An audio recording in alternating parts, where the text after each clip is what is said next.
to action.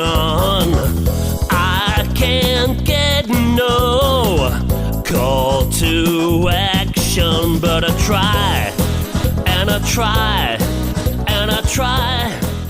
Hello and welcome to Call to Action, the go-to podcast for anyone trying to make sense of the world of marketing, business and beyond. In an industry that is a minefield of utter bollocks, we aim to capture our heroes and allies from the front line to have a chinwag with. It's like Pokemon Go, with the single but vital exception that it's not a short-term bandwagon of shite. It's brought to you by Gasp, and I'm Giles Edwards. Today I've caught Paul Dervan. Paul is currently tipping the considerable contents of his massive marketing mind in the direction of Miro, where he's their head of brand marketing and presumably the sworn enemy of post-it note people everywhere. A leading thinker or preeminent ponderer in the field of marketing effectiveness, Paul has been making marketing that makes things happen for the past 20-odd years, with senior roles at O2, Telefonica and Indeed, as well as a successful spell as CMO of the National Lottery in Ireland. He's too nice for us to be disgusted at the sheer variety and volume of his achievements, so we should also mention he was named Ireland's Marketer of the Year in 2022 and has written a great business book, Run with Foxes, Making Better Marketing Decisions. Paul says AI isn't threatening your brand's distinctive assets. It's their best friend, their superpower, their steroids. Your logo, your colours, your mascot, your jingle. AI turns each one into a nuclear-powered brand code. AI is not the enemy of distinctive assets. It's the greatest amplification tool they've ever had. Welcome to the show, Paul. Thanks, John. God, you make me sound very, very wonderful. I think the main word is pondering that you should take away from that entire introduction. But it is lovely. It is lovely to be here, and I think the word "great" under my book is a very subjective description of it. But I'll take whatever you're giving. Right, fair enough. Right, ponder your way through these quick fires then. So a couple of easy ones to start: London or Dublin? Dublin. B2B or B2C? B2C. Foxes or hedgehogs? Foxes. Big green water slide or turtle in a sports car? Big green water slide. Artificial intelligence or human stupidity? Ooh, I'm going to have to go with artificial intelligence. Okay. Right, this one's mildly ridiculous. Post-it notes or post-it no? I am a fan of post-it notes, but I'm going to say post-it no for now. Cool. Right, I'm going to end on this one. Number 7, build the future or study the past? Oh, that's a difficult one, to be fair. I'm going to say, I don't know if I could say both. Like, you got to study the past. Like, there's just no getting around to study the past, but you can't get stuck in it. So I'm going to have to say a bit of both for that one. Nice. So, I was the 8th one, which I've chosen to ignore because I don't want probably our mutual friend Shane O'Leary to message me, was brand or performance. But I think, there's a chapter on that in your book. And we'll get to that at some point, perhaps. We'll see. But listen, I'm hugely grateful for you finding time to come on. The first thing we ask every guest, for good reason, is to tell our listeners about their first ever job and then what they regard to be their first kind of proper job. So could you elaborate on that? Yeah, my first job where I got paid, I worked in a hospital as a porter when I was 16. It was great. My dad was a doctor and he got me this job during the summer to work in the hospital, but they didn't really know what to do with me. So I just had to push wheelchairs around the hospital, but I managed to read 7 books while I was working during that summer. So it was quite a productive work for me, but I never got paid before. It was amazing. So that was pretty good for a while. Do you remember any of the books that you read, or were there any significant ones that have stayed with you? I do. I read It by Stephen King at the time, which was quite a big book. Okay. And then a bunch of other ones. My dad used to feed me all sorts of books.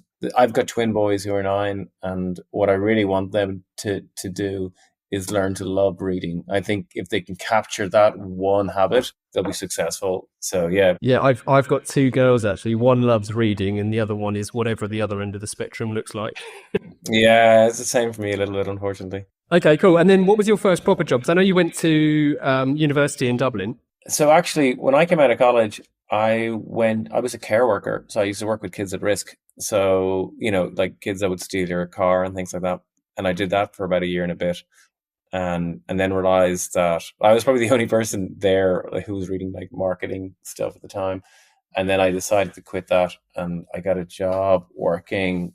Like, it was a marketing job, but it was a really lightweight marketing job. But I learned an awful lot about direct marketing at the time there as well. And then straight after that, I got a job working in the first internet boom. So I started working for a search engine marketing agency in 1999. So like I say that Google and myself both got into search at the same time, but they seem to have done a little bit better than I did.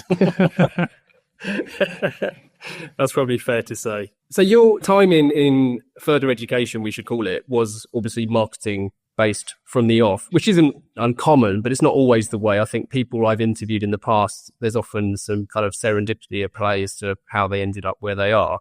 Were you interested in marketing when you took that course? Because I think it's probably not always correct to assume that. Yeah, no, I have. So like my dad, if he was alive now, would tell you that like at the age of 11 or 12, I used to show him newspaper ads and ask him about them. And he just thought I was weird. And I was like, Dad, look at this ad. And like, this is like Sunday newspapers. And this was a really early age. And then he bought me like David Ogilvy on advertising at it, like in the 80s. And when I finished school, you do like a work placement. I did it in an ad agency when I was like 16. And then I used to send letters to companies with ads, like, here's a script idea. Like, this is how naive I was, but I was only young. And then when I finished school, I applied to do an advertising diploma in university. And my dad persuaded me to do a broader degree. So he was like, that's a bit narrow. Why don't you do like a business degree? So I ended up doing like a business degree in Trinity with marketing as a part of that. So I feel like I've been in the world and trying to study the world of marketing communications since a really young age. I really like it. Yeah. And your career history is really interesting. And I say that from the angle of having spoken to lots of people who, as I say, either kind of tripped over and fell into the world or have quite a broad range of experiences outside of marketing. But your profile reads very much marketing manager, brand campaign manager, head of brand director. So it actually seems quite linear. Did it feel linear? Yeah, it is. Like, the truth is I have like very few hobbies or any general interest outside this very specific type thing. Yeah. I worked at O2 for about 10 years, and the ongoing joke was I had just the same job over and over. And it's funny because I make very active decisions about these things. I'm not cautious at all. I'm the opposite of cautious, but I am very focused about decisions about what to do. And I often turn down opportunities if I don't think they're aligned to the stuff that I like to do, that I think I could be good at. And like, I'll veer around those things and I'll try new things. But like, I was offered like a head of digital when I was in O2, and it was a promotion, but I said no. I was like, I don't want to get into digital transformation and architecture. That's not what I enjoy doing. I really enjoy marketing communications, and I really enjoy everything that's kind of at the sweet spot of marketing. And so, yeah, it does look like it's a very linear, and not linear, it's not always going up, but it's a very small circle of stuff that I've stayed within because I enjoy it. And I don't think you can get really good at something unless you act, as in you're not going to be better than everyone else unless you genuinely enjoy it, I think. Yeah, no, there's nothing wrong with that. And I think that's entirely true and very fair to say. What do you mean by the sweet spot of marketing? So, well, I can tell you what my sweet spot is. So yeah. I like customer understanding. So anything around research and insights and like listening to customers and understanding customers. I like that an awful lot. I like the world of advertising and marketing communications, the promotional P. And I'm really interested in just brands generally. So like brand management. And like for a while, I didn't know the difference between those two things, but they're very different. And so those three areas I've tried to not veer outside and have them as part of what I do.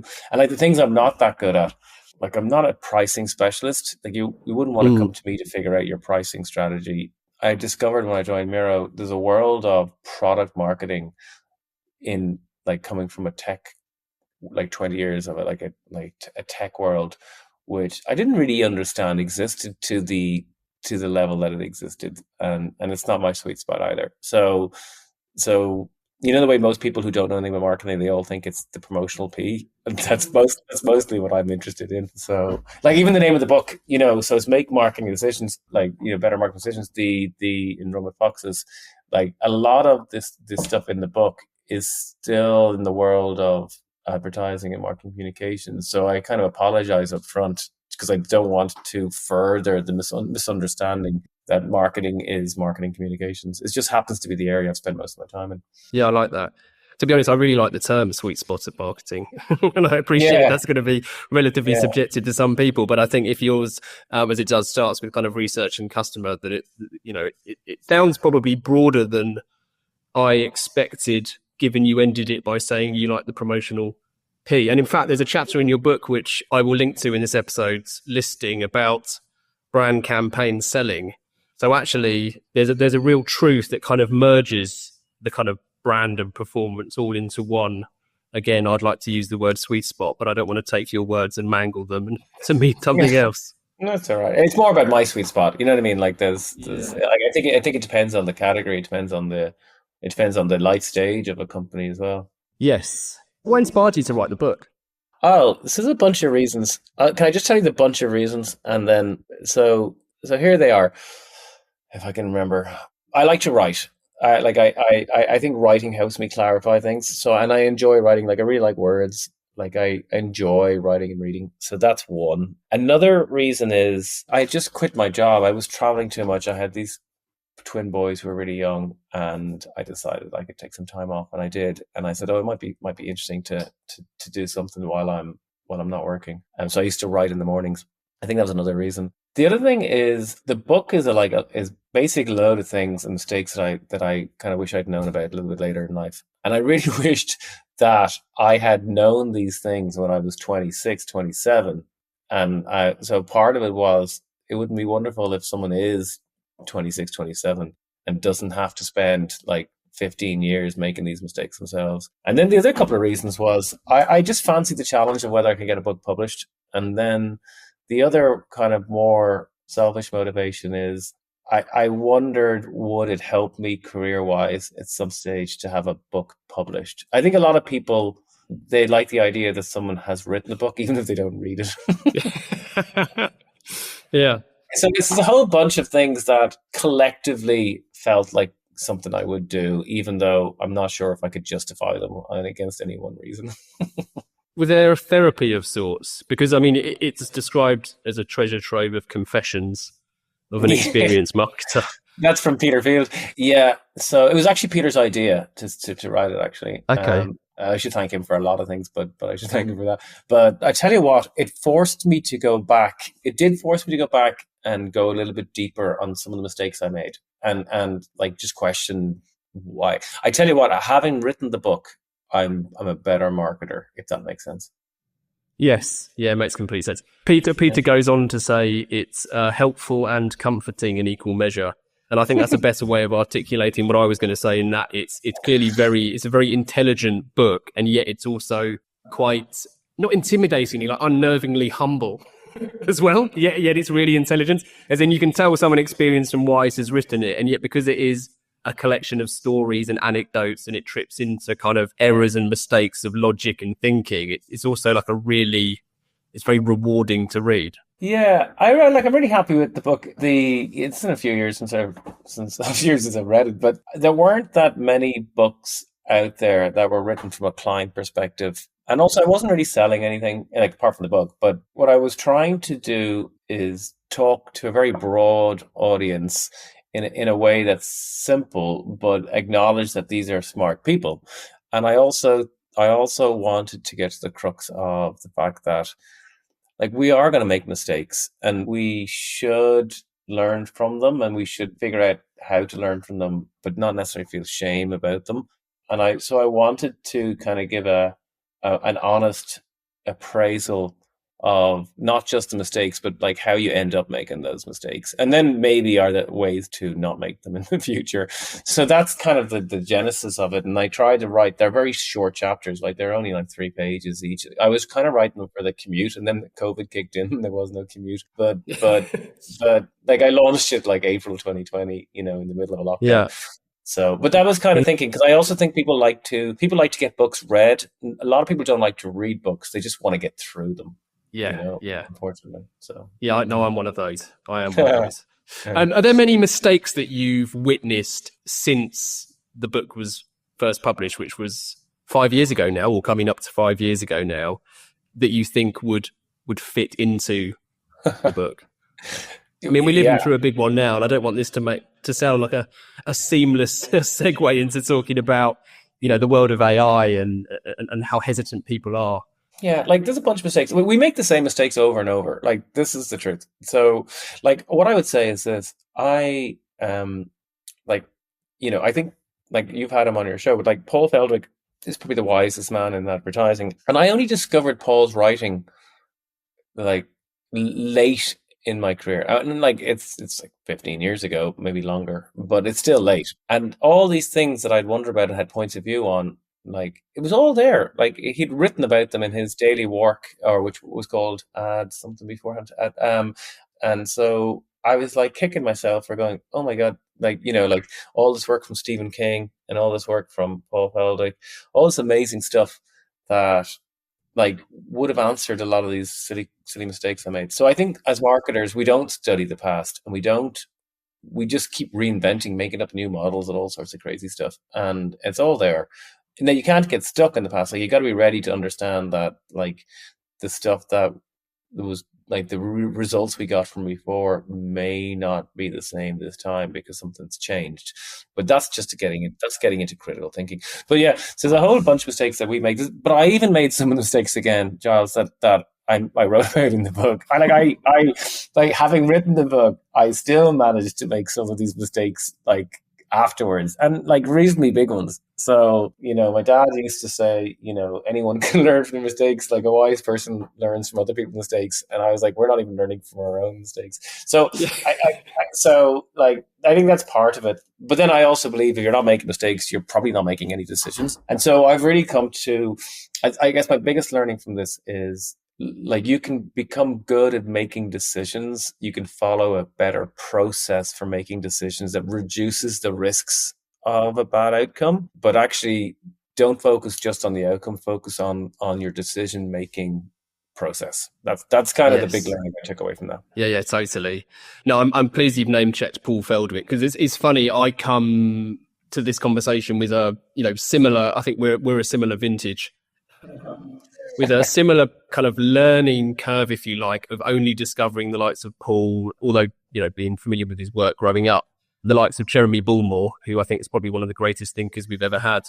And actually, retrospectively, you can be quite frustrated that you hadn't read all of their work previously. And yet, I suppose there's also something that comes from experiencing something to conclude what they have subsequently written in order to learn from your mistakes. It's like, I mean, your point about people reinventing things and rebadging things. I remember talking to, I think it was Rich Huntington, a few years ago about brief templates, and how one of my kind of pet hates is people coming up or trying to reinvent a template for a brief, because my response is always that, far smarter people than I have already done that. And whether it's BBH's classic brief template or JWT, there's one from the 60s, which I regularly, lean on. It just seems a bit a waste of resource to try and create something that's already out there. Yeah, sure. Stephen King's JWT one is free. It was written in March 1974 and is available free as a PDF on the internet. Like, it's there. Like, where are we? How do we get here? Like, what would we need to do for things to change? Like, it's a fairly straightforward planning cycle, and there's there's a brief that falls straight out of that. But yeah, I do think people, I was talking about this to a friend of mine yesterday, people like shortcuts, and they like what's the easy answer. And that's not a good thing, as in, like, it just because people don't think, it's a bit like all of the stuff that goes on with like the 60-40 kind of idea and the 95 rule. And like, I remember, it was like, I've had the luxury of Peter Field training me several times over many years. And I've had the luxury of Paul training me and my team several times over a number of years. And I got an opportunity to quiz Peter like on an ongoing basis about everything he'd written. And, he's a gent, but he's like, it doesn't really matter. He's like, look, so these are broad findings. You got to look at your data. Like you can't ignore your own circumstances. You can't just take a rule and apply it to your situation and think that's going to be okay. Yeah. There's a few kind of, I suppose, more classical references there, whether it's, Paul talking about fame and Stephen King in his amazing planning cycle and his wisdom of old. How are the two worlds of classical and modern marketing colliding at the moment? And have you lived through anything as significant as AI and that's AI's effects on the industry?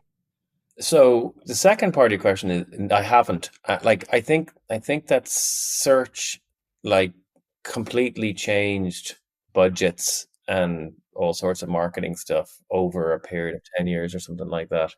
And I think social media had a real big impact. And I think even before my time, the split of creative and media that happened probably in the 80s was a big deal. But nothing compares to what AI is going to do to marketing. Nothing. Like, it's not about AI making things faster or cheaper or anything like that. It's actually going to change how we do all these things. And the problem is it's ever pervasive.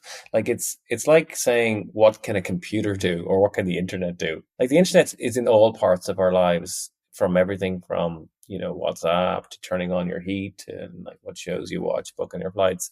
AI is just cutting through all these things at a pace that is hard to keep up with. So I think people think it's hype, and sometimes it sounds like hype. I continuously surprised about all the things that AI is starting to show what it can do and what we can do with it. It's terrifying and fun at the same time. Time, weather, and we interrupt this podcast to announce that we will never interrupt this podcast with ads. Ads that awkwardly nudge you to contact the pod's host, Giles Edwards. Only last week, some pod listening companies did just that, calling for guidance on proper marketing. But we're not asking you to do that. Nope. Anyway, back to the show. Marketing is incredibly confused with sales. I think you're the one who's more confused, Gary V. Sunshine. Here we go. I think people confuse being against a particular application of AI as the same thing as being against AI. And I don't know, this is probably a really clumsy metaphor, but to me it's like someone dismissing a kettle when it was first invented, therefore dismissing or assuming they dismiss electricity. Because I know electricity is a significant thing. That particular execution or application is probably nonsense or could be nonsense. It's true. Like it's like my mom says she doesn't like movies. I was like, what, you don't like any movie? Like, or you just don't like the concept of a movie? But no, it's exactly. Like the thing is this: they're very, very broad range of things, and they're very different to each other. So it's hard to have a conversation about AI and be just about one thing, because there's a whole bunch of other things you could be talking about that are also AI. And even when you get a little bit narrower, which is AI for marketing, which is the bit that I'm most interested in, it's multi-range. It's a whole bunch of things. But I don't know how you feel about this, but I do think some people are like, it's, like it's coming for our jobs. That's one aspect. Another one is it's not as good. So therefore I'm going to dismiss it. And that's a really dangerous position to take because just because it's not particularly good right now, it's getting so much better, so much quicker, that it would be really naive to think that it's not going to be good in a number of months or a year. Yeah, I also think it's so overwhelming that it's almost our ape brains find it easier to dismiss the entire thing than to try and wrap your head around its potential application. And a lot of that application is probably a few years away from even being, a reality or even, a dream, let's be honest, because of how fast it's accelerated. If we do narrow in on AI in its current guise, are there any kind of particular use cases or examples that you can share with our listeners where you think there is value to explore? Because you've been on like a real kind of AI focused journey quite publicly on LinkedIn for a few months now. Yeah. So I think there's probably 4 areas right now where I see it adds value for marketing functions. The first thing I think is it may allow very small marketing teams to compete with larger marketing teams. I genuinely think that if I was to create a marketing function from scratch for a company or design one of them, it would be quite different to what I would have done a couple of years ago. But I think practically, so if you start with the easy stuff, like just artwork and images and all that stuff, like a lot of companies they spend money to create branded artwork and a library of images and artwork that they use all the time. Like I remember years ago, like doing photo shoots just to create a bank of artwork for O2 and things like that.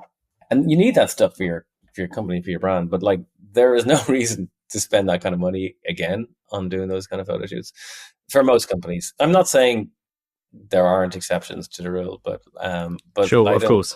I don't. So there's an immediate saving on that, and this immediate. Like people say, well, you can just use stock, but you can't like you're using stock photography. It's hard to find the exact thing you want, So there's that one. That's kind of basic level stuff. The next step up from that is like video.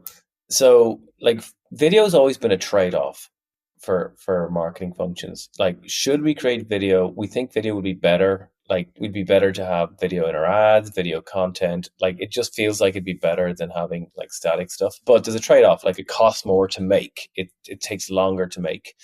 That trade-off is disappearing at speed. And so there is no reason why lots of organizations, small companies, big companies, can have lots of video without spending the money to make it. So they're two obvious ones. The one I like most is I use Claude like every day. And I use it as a coworker. I would review things with Claude, get Claude's opinion, ask Claude to like, oh, I've got this brand positioning that I'm thinking of. Can you write 3 blog posts and show me how it would work for each type of these messages? But can you write it for this persona or for this persona? Could you I can say, here's a radio script. Can you write me similar radio scripts with the same structure, same format, same wit, but change the audience and talk about X instead? In the same way that I would work with a highly talented creative team or even a planner or strategist. And that stuff is extraordinarily good. And I don't think people use it to a fraction of what they can do. Tom Roach was asking me, do I think any of it's better than real strategists? And my answer is, they're not going to be as good as Tom, and they're not going to be as good as kind of a Peter Field or Paul Feldwick. But it's a lot better than a lot of the planning stuff I see out there, like, to be honest with you. Yeah. So, but you put that stuff in the hands of a really talented strategist, and you get real fast kind of, you can basically get a month's worth of work done in a day or two. So it's not like a click, it's ongoing. Like I might have like 1,000 chats with Claude trying to work something out. Yeah. That's really, really good. Like I might show my marketing plan suggestion with my budgets and get Claude to critically review it, and then it makes a mockery of me. So it's really good like that. And you can ask it to be critical. You can say, look, be critical, like don't be nice, compare this with that, tell me where you think are the flaws, like tell me why, and then you get a bit of a debate. It's really good. And then I guess the last part is the kind of world of AI agents, where at one level you just have, you set up some workflows. I've used make.com, but I'm also like spending time with Relevance AI, where you can create workflows where you set everything up in the background, you click a button, and all these agents go off and brief each other, and they pass information along. So you can get an open AI agent to do some research on the internet and then brief Claude to write it, and then you can get Claude to brief another Claude bot to review the first one, and then spit that back out to you, and then you can have a look at it again. So like those possibilities are endless. And I think at the moment for marketing, not even to get into the world of research, which is really interesting as well, I think those 4 areas are right here and right now available to people to drive faster work, get to good quality work, take out like handovers really bother me. The time you lost handing something one over to another person. So I think they're the real gains right now. in like that I see happening that I'm trying to make happen myself. Amazing. I think those last two are really interesting, especially because they feel a step or two on from the first two in terms of creating images, art, video, whatever it might be. And of course, in certain contexts, the first two are going to be infinitely more powerful depending on circumstances. But it's really interesting because it's almost like with Claude and also AI agents, it becomes this kind of engine of sorts that didn't previously exist. Yeah, like they do different things. So like artwork and imagery is the low hanging fruit, and video. I didn't mention there, but I've started to try and do proper advertising. So like you've got video, you've got different types of video. Like you've got talking head avatars, which is big in the B2B world. And I spent a little bit of time with those. But we actually, like myself and a couple of really talented creatives and a really talented strategy guy, we spent like 3 or 4 weeks working on making a proper ad, the kind of stuff that you'd spend like 3 or 4 months making. And then we tested it as well to see how it did, like how it would do. And it's okay. There's some limitations. Like you end up going towards a certain style to overcome the constraints of AI. But this was end of last year. But like it's very conceivable that a lot of advertising could be done through AI without a shoot. It's not going to be your 5-star on System 1 ads, but like most brands don't even do that. And the other thing is this: I think even those who are going to do shoots, I think if they're smart, they're thinking about how will we exploit the long tail of this shoot with AI. For example, like the lottery stuff I did a few years ago, a lot of water slides. If I was in the lottery making those ads now, I'd have thought through what do I want to capture so that I can like continuously amplify these assets in using AI. And even to the extent like do a deal with a character asset who's an actor, do a deal with him where he's shooting and he's in the ads, but then we're going to use his identity and even avatar for the long tail of smaller activation work. And thinking about it that way is pretty good. Yeah, that makes a lot of sense if you can kind of do a deal for that IP. The way you're using Claude currently, I mean, it's wide-ranging, but one of the instances you spoke of asking Claude to write to a particular segment or persona. Yeah. That obviously, Claude has to be informed by something. Yeah. So that it doesn't feel a million miles away from synthetic research of sorts. What do you think about the world of synthetic research? Have you explored that at all? I have a little bit. So, like, I'm a big fan of John and Peter in Evidenza, and John Lombardo. Yeah, we had him on recently, actually. Yes. Yeah, they're great.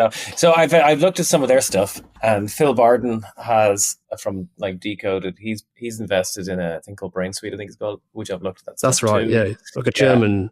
Yeah, exactly. And then there's another tool from a crowd called Neuron that I looked at as well, where so I basically get to the stage where I'm getting robots to review work made by robots, but they're like doesn't feel human enough. But so I'm definitely interested in it, and I've read about the challenges and like, for example, how hard is it to gain real insight from synthetic data, from where is it pulling it from. So I think in some areas it won't be as good, but in other areas I think it's worth testing. So use it, test it, and then test it against real people and see how similar or different the responses are, and do that for a while and find out whether actually it is good or not. But I'm pretty bullish about it. I'm certainly interested in like, I've definitely been interested in trying and exploring it. And I guess we'll see what it's good at and what it's not. But for sure, yeah. Yeah, and it sounds like a really healthy position to be in as much as you're open to seeing what it's good and what it's bad at. Yeah, I made that point recently on LinkedIn, which is like, it goes back to the book and the ideology between hedgehogs and foxes. If you believe one thing is the answer to everything and you see everything through that lens, then you'll be biased and you won't be open to being wrong. But if you're willing to, like, it's different between skeptical and cynical. So I would always recommend people be skeptical. I would recommend it. I think it's good. Don't just believe what you read. Like, go look for the underlying research. Like, read the assumptions. Find out where that piece of information originated and how. But don't be cynical. Like, don't close your mind to the idea that it might not be true. And I think that's a really important thing for marketers. Like, the people fall into both camps. You fall into, they believe everything they read and they think everything's true, and they haven't gone any way deeper, and they just make silly mistakes. And then you get those who are jaded, who are just cynical, and they don't want to hear anything about it because it doesn't fit with their mental model of how things work. And so it's like everything else. So I think people should just click on buttons. So when it comes to AI, I'm always like, oh, what does this button do? You know, I'd be on Perplexity and I was like, oh, if I change the lens here and click on this button, what happens? So I do think, as a kind of a view in the world, people should click on buttons and see what happens. And and that's not a tip for pilots, though. No, there are instances where like that might not be a good idea, but I genuinely think that like it's about being curious. But I think people should they should take time to go, oh, like, I wonder, is this actually true? And I wonder if I did this, what would happen? And like, when it comes to the world of AI, you can read all you like, but you really got to get in and try things. Like, you got to experiment. You got to try and make something.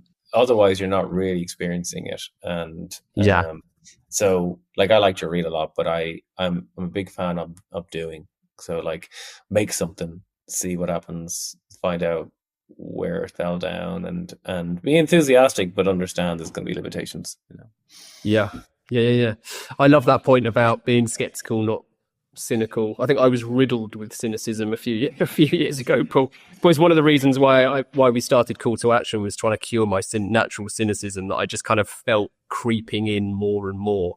And I think I've done it fairly successfully, but of course it does still rear its ugly head from time to time. Well, I wasn't so much cynical, but I was very arrogant at the early. I did an MBA when I was like 20 years ago. And a proper full fat one as well, not a mini one. Yeah.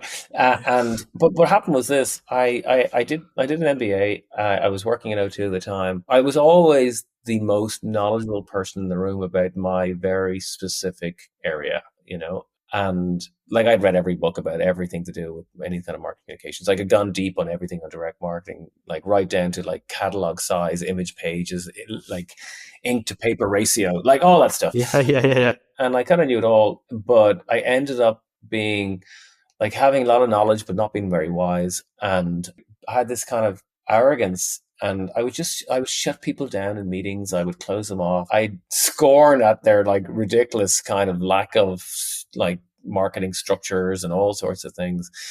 And I was only one manager. I had a great manager called Johnny Cowell. And he was like, Paul, listen, like, you know all the stuff, but will you stop like giving everybody a hard time about it? And I realized that basically my ego had just completely taken over. Like, that's part of the mistake making that I talk about in the book, which is when I made this mistake some years later where I launched this big campaign and it wasn't successful. And part of it is like, I made schoolboy errors, like mistakes that you just shouldn't make. But when I got under the skin of when I was writing the book of why I made it, it was partly to do with the psychology of, if you're in charge and you're the established expert in an area, and if you tell people this is going to work for these following reasons, and especially if you sound knowledgeable about these things, then it's very hard for you to turn back and turn around and go, actually, I've made a mistake, let's not do it.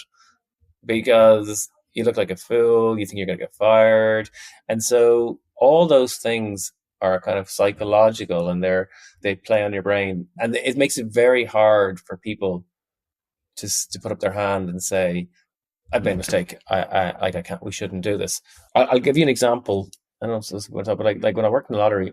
So post book, you asked me about mistakes, right? So after writing this book, I worked in the lottery as their CMO, and we had this really good run of just really good thinking, good advertising, good results. It was really good. And then we made this campaign about scratch cards. And we shot the campaign, like made it, everything like that. And then I put it into research with System 1, and it came back at like a low, like 2.5 star, which is, we were getting 4.5, 5 star ads. And I was like, oh, what's up with this? And I knew it wasn't as good as some of our other ones, but I was surprised that was just surprised at the low score. So I did this kind of quasi-qual research where I get open box verbatims, like 1,000 open box verbatims. So I was able to read like what 1,000 people thought about this piece of advertising, and I found 10% of people were felt a little bit like 90% were fine with it, but 10% really didn't like it. They felt a little bit upset by it. There was a kind of a joke in it that didn't land with everybody, and like maybe a little bit offended. So I said, "What are we going to do?" And it's a big brand in the country, and it's got a lot of political oversight. Like if you were a smaller brand and you're like you didn't have allegiance to kind of the country and things like that, you could probably make a decision. But I was like, I really can't have 10% of my audience feel offended by this. So I called my CEO and said, "Listen, that campaign that we were hopefully going to launch in 2 weeks' time or 3 weeks' time," I said, "I'm going to pull it." I said, it's I explained to him why.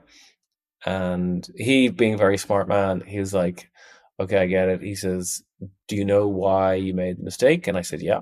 And he says, "Have you figured out what to do about it?" I said, "Yeah." And I said, "Listen, can I do a section on the all hands next week?" So this is where the whole company comes together. And so I stood up and showed a couple of charts of the mistake I'd made, and here's how it looked, and explained that I was pulling it, and it was cost a couple $100,000. Like, it wasn't a small thing. And the reason I did it was we had this really long run of doing really good work, and I had made a mistake. I shouldn't have made it, but I did. And I wanted my team to see that you have to own these things. But I also wanted the company to know, because otherwise there would have been rumors and whispers. What happened to that campaign? I thought we were getting ready to launch and all sorts of things. So I thought it was important. But I know that 10 years previously, I'm not sure if I would have been able to do that. I'm not sure if I would have known what was the right thing to do. And the right thing to do is to say, I've made a mistake. Let's not spend a load of media money on something that is not the right thing to do, even though there may be personal kind of implications for making that mistake. Yeah, so there I am making the same mistake I made that I wrote about previously, but how I dealt with it was better than maybe I would have done in the past, I think. Yeah, I mean, it's really wise in terms of, I suppose, controlling the narrative and not allowing rumors to spread, but more so from a kind of non-egotistical perspective. It's a really impressive thing to do as well. So, yeah, no, it's a great story. Yeah, and I wanted my team to know they could do these things, but I guess I should say, I was in an environment where I knew I could own up to a mistake without getting fired. Yeah. So if that culture hadn't existed, not sure how brave you'd be. But I knew it did. There's a privilege to being in a culture like that, of course, but then equally you need to actually stand up and do what you did. So kudos. Yeah. But there you go, making mistakes still, even after writing about them. And it was a schoolboy error. It was like many of them, you know. I'm going to move to listener questions. I'm just mindful of time. So I reckon we can get a couple in at least. So asking the general public for their opinion, be it on Brexit or boat names, is notoriously fraught with danger.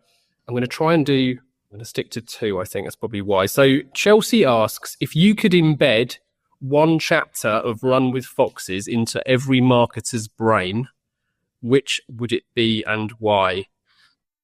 You know what?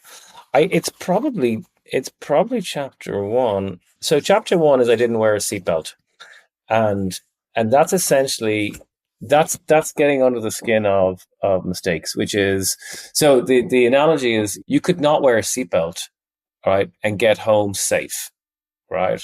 But doesn't mean not wearing a seatbelt was a good decision. It was a bad decision. So the idea that you may equate the outcome with your decision-making process is flawed, because clearly not wearing a seatbelt is not a good idea. And so I think that, I guess I didn't realize it was chapter 1, but that's chapter 1, which is essentially the idea of understanding the decisions you're making and learning to not equate an outcome with your decision-making process is probably the first and foremost thing I would kind of embed into an organization.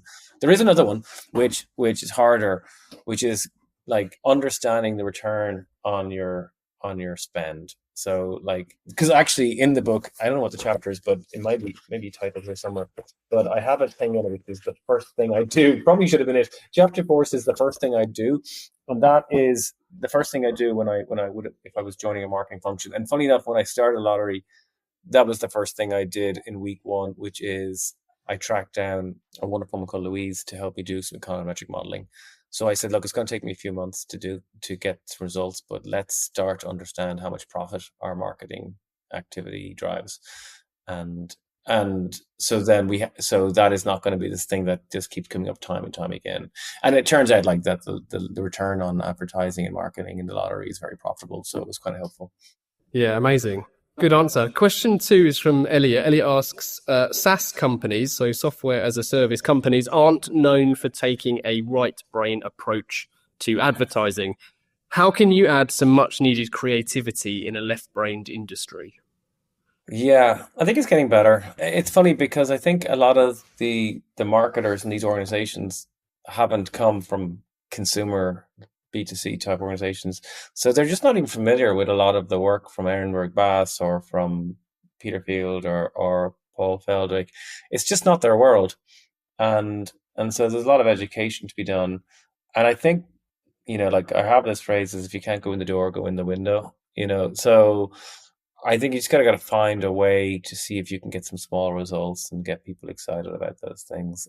It depends on the culture of the company and depends on the category. Sometimes companies don't need something, or they don't know they need it until they discover they need it. Like a lot of advertising is about protecting market share. Like, for example, do you know the famous quote from Jeff Bezos about like advertising? You only advertise if you don't have a good product. And then you fast forward like 5 years later, and like they're the biggest advertisers in the country. A lot of the learning is if you've gained market share, you might decide the reason you need to advertise and do some proper advertising and marketing is you need to protect that market share, or even better, you want to protect your price premium, which is which is where a lot of the profit comes from, which is, am I willing to spend more for for this product? I will if I have, if I think the value proposition is worth it. And advertising is really good at doing that. And within that, just the world of what good advertising is, I see a lot of fights break out over like the word emotion in advertising, and my preference is to talk about memorable advertising and memorable communications, because when you talk about emotion, it sends people into all sorts of different avenues. But if you can get to a stage where you are like, do you want stuff that's going to be memorable, that will be remembered? And if the answer is yes, then you can head down a conversation, which is, well, what would make it more memorable? So my big piece is I sometimes think that my LinkedIn connections are this strange mix of people from your world, Giles, and my world, which is, brand, marketing communications, and marketing effectiveness, like the world of advertising agency, big consumer brands. And then I have all the other connections, which is kind of like B2B, like go to market, like SaaS, tech, influencer stuff. And it's like these two worlds have never met. Like they're like there's people trying to say the funnel is a ridiculous thing that doesn't exist, it's a metaphor, and there's other people saying, look how you can perfect this funnel. And it's not that either are right or wrong, it's just like it's almost like two separate worlds, I couldn't agree more. The vast majority of the work we do here at Gasp is not just B2B, but it's very niche B2B often. And the vast majority within that client base have never heard of Ehrenberg Bass. They have not heard of Binet and Field, Rickton, whoever it is, Jenny Womanek. But you get the owner of one of these businesses, and they're incredibly impressive businesses, a lot of them, and talk to them about how many of their market are in market or protecting their price premium, etc. And they know it. They just don't know it in the words of, I don't know, the LinkedIn B2B Institute or whatever it might be. And that's what I find, like there's parallels with exactly what you're saying, because it's so true. It's so true. Yeah. And I think it's good to, like, I quite enjoy having the mix of those things. I do think it's entertaining that they don't know each other, as in they don't live in each other's worlds. I would say, in my experience in B2B, they're very customer focused. You know what I mean? Like, they genuinely have a deep insight and understand their customers. They haven't got, like, a lot of them don't have the muscle for how to do marketing campaigns. But the other thing is this: for all the talk, like, a lot of advertising isn't profitable, right? So I've worked in consumer brands for years. Like, you know, I interviewed Professor Tim Ambler for my book, and he passed away a few months ago. But, you know, he's like, obviously he was like accountant, and then an amazing marketer, and then a professor. He wrote like Marketing the Bottom Line. Like, he used to talk about, like, marketers, they would hold off trying to figure out the return on their investment long enough for them to move on to a new job. So, like, there's a sense of, this is where I see kind of arrogance kicking in from different subgroups, where people think everything's right and everything's wrong. And unfortunately, it doesn't make good headlines, but it comes back to our hero, Paul Feldwick, again, where, you know, I've often heard him say the best answer is it depends. You know, like, that's, unfortunately, it depends is often the first right answer, because context matters. But it doesn't sell headlines. Like, it doesn't have that same kind of clickbaitiness that you might get from, like, the masters from Ritson and stuff, you know. Yeah, you need certainties and absoluteness, don't you, to in many ways, like, 'cause like again, like, Peter Field's a very balanced man in his views on stuff, but some of his things have been captured, you know, like, so their 60-40 has been captured, and it's like, but, like, I see a lot of these things, like, bandied around without them understanding the context of how you got to those numbers. When do those numbers make sense? When do they not make sense? Like, even what exactly is sales activation? Like, so what do you categorize as sales activation? How do you know if something is sales activation versus not? A lot of people don't go into that. We do that. Like, we used to tag all these things very well in the lottery, so we had a really good understanding of those things. But you need to get people on the same page with the same language, which is also a problem. Yeah, totally. Yeah, semantics is such an issue in this industry. Yeah. Brilliant. The final part of the interview then, Paul, is our 4 pertinent posers that we put to all of our guests. Number 1 being, what advice would you give to your younger self, a young Paul, reading his 7 books in the hospital? Yeah, like, as in, so back then? Yeah, if you could go back and give yourself some advice. Yeah, okay, that's good. So, yeah, I would definitely ask him to read the book I wrote. That would be helpful. Would have saved making some of those mistakes. Yeah. Do you know what I did? One of the mistakes I made is I started off in small companies before moving into a larger company. I often advise, like, younger marketers to get into really good companies, like, you know, get to companies where they do marketing really well, so you can learn from them. I had to figure a lot of stuff myself when I started out, and what I should have done is worked really hard to try and get into a Diageo or a Heineken or a P&G or a Google or something like that. So I think that's something I would have said back then as well. I like, for my own kids now, for example, my kids are young, but they like, my kids learn how to create artwork from AI, create videos, drop it into CapCut, add music. They create music from AI, edit it, add in, like, text and stuff. I would ask anyone to do that. Sadly, we have to end the episode almost there. We run into a few tech issues. We lost the internet. Paul did manage to cling on. Thank you, Paul, for some time tethering to his mobile device. But ultimately, tech won, and we weren't able to get the rest of the pertinent posers to Paul. But it was an amazing episode, and I'm hugely grateful, Paul, that you managed to hang on for as long as you did. Paul did ask to dedicate the episode to Peter Field. Peter did come up earlier in the conversation. So it's no huge surprise, but it's nice to hear Paul stress what a wonderful influence Peter has been on his career, both a mentor and an advisor. It was Peter who originally suggested Paul write Run with Foxes, and Paul describes him as smart and generous. So this episode is very proudly dedicated to Mr. Peter Field. As a final call to action, you can head over to this episode as usual. All the links will be there, everything we've discussed with Paul. Thank you for joining us.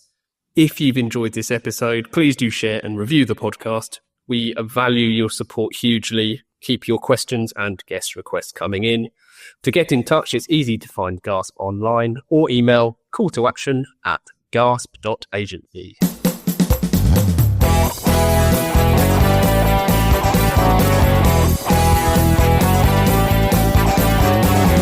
I can't get no call to action. I can't get no call to action, but I try, and I try, and I try, and I try. I can't get no call to action. Oh, I can't get no call to action.